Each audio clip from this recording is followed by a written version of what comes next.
伊朗又一次作死，挑战美国底线，被制裁货船尝试突破美军封锁，美军也没惯着伊朗，驱逐舰开火，陆战队员登陆控制，伊朗急得直跳脚。昏了头的伊朗昏招连出，官员透露口风，声称拒绝参与谈判。特朗普反而放话，有意亲自前往伊斯兰堡，停火协议即将到期，谈判前景未明。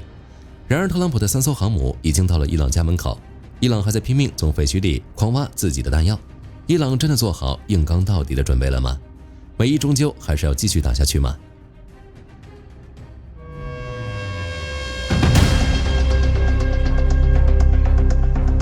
这次挑衅伊朗的货船来头也不简单，这艘叫斯图卡的船挂着伊朗国旗，全长约274米，重量差不多跟一艘航母相当，而且早就被美国财政部盯上，列入了制裁黑名单。4月19日，斯图卡号大摇大摆地开往伊朗阿巴斯港，想硬闯美军的海上封锁线。美军斯普鲁恩斯号导弹驱逐舰发现这艘船后，也直接贴上去拦截，给了伊朗船员明明白白的警告：你们的船正在违反美军的封锁令。正常人面对这种情况，应该都会老老实实听劝，毕竟谁会拿一船人的性命还有货物开玩笑？偏偏这艘船不听，他们大概以为美军只是在做做样子，不会真的动手。据美军中央司令部发布的官方声明，伊朗船员在长达6小时的时间里，对美军反复发出了警告，置若罔闻，就是不听传。然而他们低估了美军对于封锁的决心，6小时警告无效，美军也不再克制，出手那叫一个干脆利落。斯普鲁恩斯号用5寸 MK45 炮向斯图卡号的机舱发射了数发炮弹，精准摧毁了它的推进系统。你不是不想停吗？那我帮你停。这还没完，在逼近斯图卡号之后，陆战队员们随之登船，全面控制了这艘船，并且开始检查船上物品。这些陆战队员正是第31海军陆战队远征部队的成员。事情到了这一步，伊朗终于急了。伊朗迈尔赫通讯社赶紧编了一套说辞，说什么革命卫队海军及时赶到，已经逼退了美军。但这个说法实在太假了。如果真把美军逼退了，那船为什么在美军手里？伊朗为什么没能把船带走？据开源数据追踪显示，斯图卡号最近一次显示的位置就在阿曼湾，距离伊朗海岸线约48公里，当时正好是19日晚间。结果也很明显，这艘船已经完全被美军控制了。就算没被控制，伊朗也丧失了救船的能力。无论是哪一种情况，都说明一件事：伊朗踢到铁板了。伊朗这波操作其实就是为了试探，想要看看美军的封锁究竟有没有底线。美军用行动给出了答案，后果自负。海上不消停，谈判桌上，伊朗同样开始了骚操作。什么谈判？我们没打算继续谈判呀。其实美方对第2轮谈判的态度还是相当积极的，能动用万斯，某种意义上已经说明了特朗普对谈判的期望。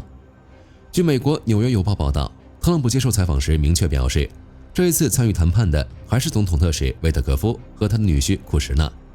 至于万斯，倒是有一个争议。特朗普此前曾告诉 ABC 新闻记者，因为特勤局无法在不到24小时内为副总统安排安保，所以万斯不会去伊斯兰堡。但白宫随后出面澄清，万斯还是要去，只是安保协调需要时间。看到这里，有朋友可能会觉得，之前谈得好好的，突然出现这种争议，是不是万斯要被雪藏了，或者美国对谈判的态度有变了？答案恰恰相反，这反而说明了特朗普对谈判的重视。因为此前特朗普曾经抛出过一个重磅炸弹，如果协议能在伊斯兰堡签署，他很可能亲自飞过去参加签字仪式。如果特朗普真的要亲赴伊斯兰堡，那么出于安全考量，万斯就需要留在国内，因为按照美国规定，总统一旦出访海外，副总统就不能同时处于不可控的风险区域。这一通口径来回，极大程度上说明了特朗普亲赴的可能性。巴基斯坦那边的反应更加令人关注。巴基斯坦官方于4月19日发布通告，要求位于伊斯兰堡红区内的政府部门和机构在20日实行居家办公，所有官员及秘书处工作人员留在驻地待命。除此之外，扩展红区也全面封闭，禁止所有车辆通行。大学停课，学生离校，5星级酒店清空，专门腾出来接待外宾。更夸张的是，巴基斯坦当局在伊斯兰堡和邻近的拉瓦尔品地总共部署了超过1万名警察和安保人员，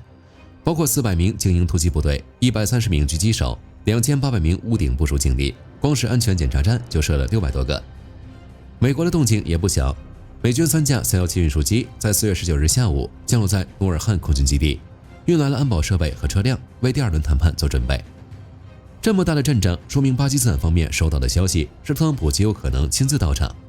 如果特朗普真的亲赴伊斯兰堡，那就意味着美国对这次谈判的重视程度已经到了最高级别。总统亲自出马不是闹着玩的，这也说明美国对巴基斯坦的斡旋能力有充分信心，愿意把这场赌注压在伊斯兰堡。然而美国这边准备的妥妥当当，伊朗的反应却令人窒息。伊朗官方通讯社突然宣布了一个消息，德黑兰拒绝参加第2轮美伊谈判。伊朗方面声称他们缺席谈判是因为美方提出了过高的要求，再加上持续的海上封锁，这谈判没法谈了。他们甚至直接把话说死，说美国发布谈判消息纯属媒体操弄，旨在向伊朗施压。这个消息放出来的时机也很耐人寻味，正好在特朗普发文宣称美国代表团将前往伊斯兰堡之后，明眼人都看得出来这不是什么原则问题，而是纯属耍赖，否则时机怎么会卡得这么巧？伊朗想传递的信号很简单，现在的谈判是美国上赶着要谈的，但是我们伊朗有骨气，我们就是不给美国面子，这也是伊朗惯用的招数。别管我内底有多虚，对外得把姿态摆足了。停火协议马上到期，3艘航母堵在家门口，在这个节骨眼上玩这么一出，跟自掘坟墓没什么区别。不过伊朗这样做原因也很简单，国内不允许。据伊朗国际报道，卡利巴夫在第1轮谈判结束后，遭到了国内强硬派的猛烈攻击。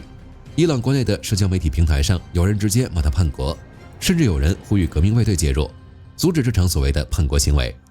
这些强硬派的基本逻辑就是，跟美国谈判本身就是罪过，任何让步都是不可接受的。卡利巴夫甚至被逼到专门跑到国家电视台做了一篇长篇专访，一边承认跟华盛顿的谈判取得了进展，一边马上把话头一收，强调距离最终谈判仍然很远，然后拼命解释，我不是在谈判，我是在用另一种方式打仗，谈判就是一种战争的延续。这话听起来多搞笑，但是这就是伊朗。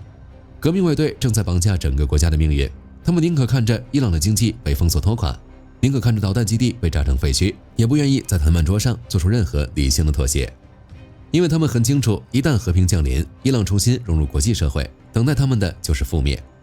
所以哪怕明知拒绝谈判就等于自杀，伊朗依然要说不，因为强硬派已经彻底锁死了外交解决的渠道，取而代之的是各种狠话。就在这2天，伊朗又开始高呼继续战斗了。卡利巴夫在接受采访时宣称，即使美国和伊朗之间的谈判仍在进行，伊朗武装部队仍处于完全战备状态，战争也可能随时爆发。这番话说的底气十足，好像伊朗真有能力跟美军正面对抗似的。莫吉塔巴也发布了一份书面声明，内容也是老一套，喊着伊朗海军要与美军对抗到底，喊着要让美军惨败。这已经不知道是他发的第几份书面声明了。听起来霸气侧漏，但仔细一想，说这话的人到现在都不知道躲在哪里，不敢公开露面，连阳光都不敢见，还扬言要打败美国，明摆着推自己的士兵上前线送死，为他赚一赚谈判的筹码，还有见光的机会。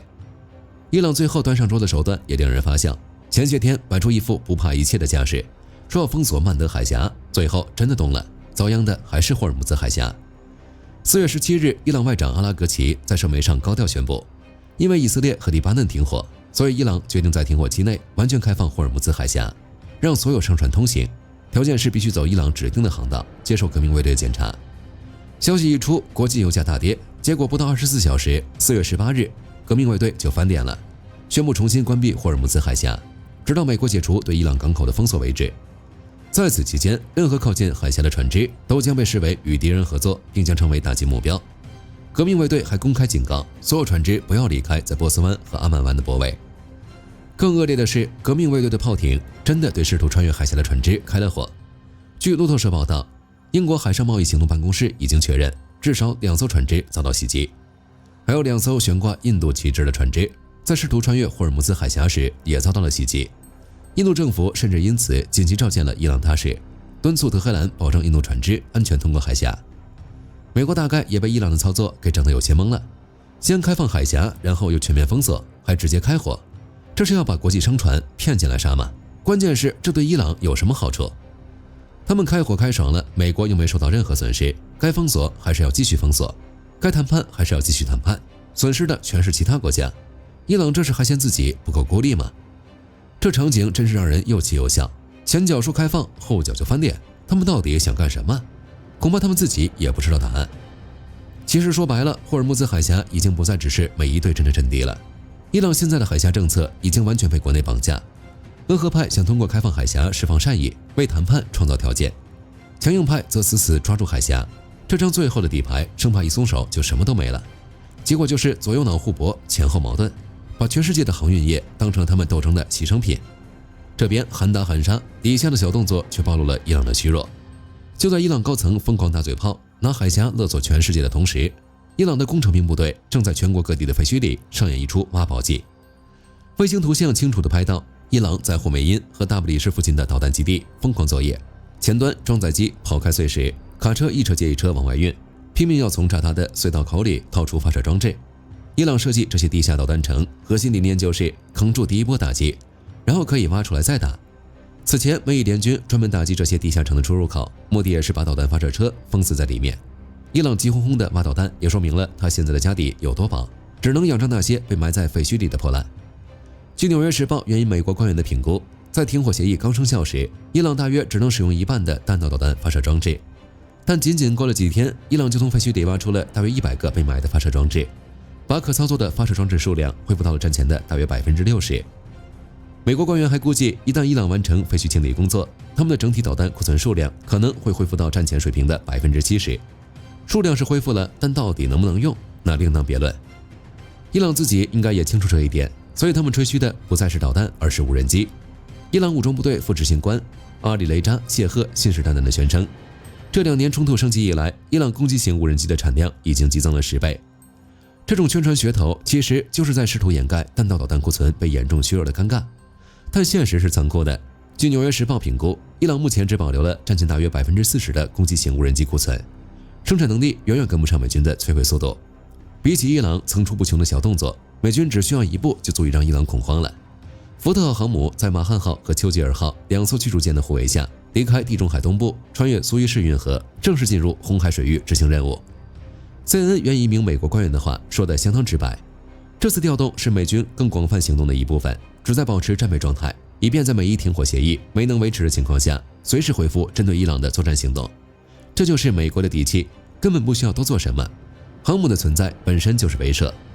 而伊朗这个国家，我们永远不能看他嘴上喊的什么，而是要看他实际做了什么。在军事对峙持续升级的时候，德黑兰做了一个让火力军都有些惊讶的决定，恢复航空运营。伊朗民航组织宣布，自4月18日上午7时起，重新开放部分领空，东线空域的航线已对国际航班开放，同时恢复运营的包括德黑兰霍梅尼国际机场、麦赫拉巴德机场以及马什哈德、比尔詹德、戈尔干和扎黑丹等6座机场。据伊朗国家广播电视台报道，伊朗民航组织公布了一个4阶段计划，第1阶段恢复过境中转航班，第2阶段恢复东部机场航班，第3阶段恢复德黑兰2大机场运营，第4阶段才轮到西部机场。这说明伊朗内部也不相信战争会继续打下去，他们嘴里喊的那些全面战备让美军惨败，连他们自己都不敢信。真正准备打仗的国家不会在战争倒计时的时候安排民航恢复运营。伊朗人敢开放领空，就等于无声承认了他们判断美军不会在停火期内动手，他们也判断这场危机最终会走向缓和，而不是全面升级。面对美方的强硬态度，能做出这种判断，说明伊朗很有可能早就想好后续应该怎么低头了。当然，伊朗的官员们嘴上还是要着补的，